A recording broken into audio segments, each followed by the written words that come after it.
क्या हुआ जब एक पिता ने अपनी 3 माह की बच्ची को मंदिर की सीढ़ियों पर छोड़ दिया और 20 साल बाद जब वो उससे पुनः मिला तो सभी के रोंगटे खड़े हो गए। इस घटना की शुरुआत करने से पहले महादेव के सभी सच्चे भक्त कमेंट बॉक्स में हर हर महादेव लिखें और हमारे चैनल को सब्सक्राइब करके बेल आइकन को जरूर प्रेस कर ले। यह सत्य चमत्कारी घटना है सन 2001 उत्तर प्रदेश के मेरठ शहर की, जहां रात्रि के तकरीबन 1 बजे माताजी के मंदिर की सीढ़ियों पर एक पिता अपनी 3 माह की बच्ची को बेसहारा टोकरी में छोड़ गया। रात भर वो नवजात बच्ची मंदिर की सीढ़ियों पर रोती रही, लेकिन उसे पुनः लेने कोई भी नहीं आया।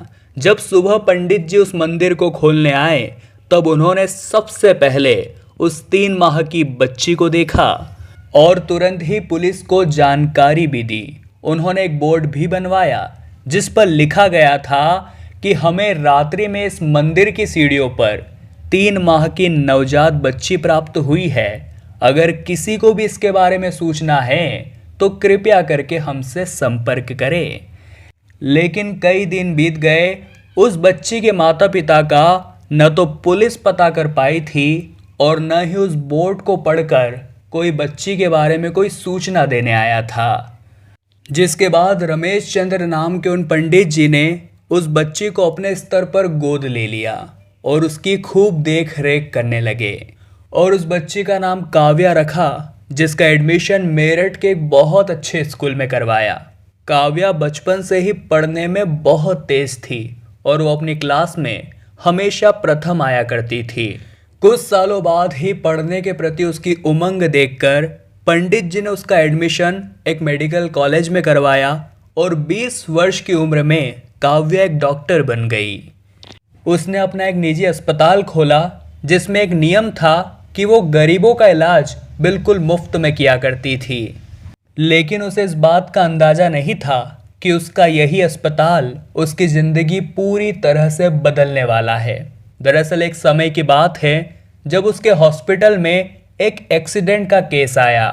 वो व्यक्ति पूरी तरह से लहूलुहान हो चुका था, लेकिन फिर भी काव्या ने भगवान बनकर उसकी जान बचा ली। कुछ घंटों बाद जब उसे होश आया तो उसने काव्या का शुक्रिया अदा किया। लेकिन जब उसने काव्या के हाथ पर बचपन का एक निशान देखा तो उसके होश उड़ गए और उसने काव्या से कहा, तुम तो मेरी बेटी हो जिसे मैं 3 माह की अवस्था में मंदिर की सीढ़ियों पर छोड़कर चला गया था। उस व्यक्ति के मुंह से ऐसी बातें सुनकर काव्या के भी होश उड़ गए। पहले तो उसने उसकी बातों को इग्नोर कर दिया, लेकिन जब वो व्यक्ति पीछा छोड़ने को राजी नहीं था तो कॉल करके उसने रमेश चंद्र पंडित को अपने अस्पताल बुलाया और पंडित जी से काव्या ने पूछा कि क्या यह व्यक्ति सही कह रहा है। पंडित जी हकीकत जानते थे, लेकिन उसने अभी तक इस हकीकत के बारे में काव्या को नहीं बताया था। तब पंडित जी ने काव्या को सच बताते हुए कहा कि हाँ, तुम हमें मंदिर की सीढ़ियों पर से मिली थी, लेकिन ये वही इंसान है जो 3 माह की अवस्था में तुम्हें बेसहारा उस मंदिर की सीढ़ियों पर छोड़ गया था। ये तुम्हारा अपराधी है। तब सभी लोगों ने उस व्यक्ति से पूछा कि तुम्हारी ऐसी क्या मजबूरी थी कि तुमने अपनी 3 माह की बेटी को इस तरह से मंदिर में छोड़ दिया था। तब उस व्यक्ति ने सच बताते हुए कहा कि मैं उस समय एक छोटा मोटा चोर हुआ करता था। जब काव्या का जन्म हुआ तो इसे जन्म देते देते इसकी माँ की मृत्यु हो गई और मैं इसका पालन पोषण अपने चोरी के रुपयों से नहीं करना चाहता था।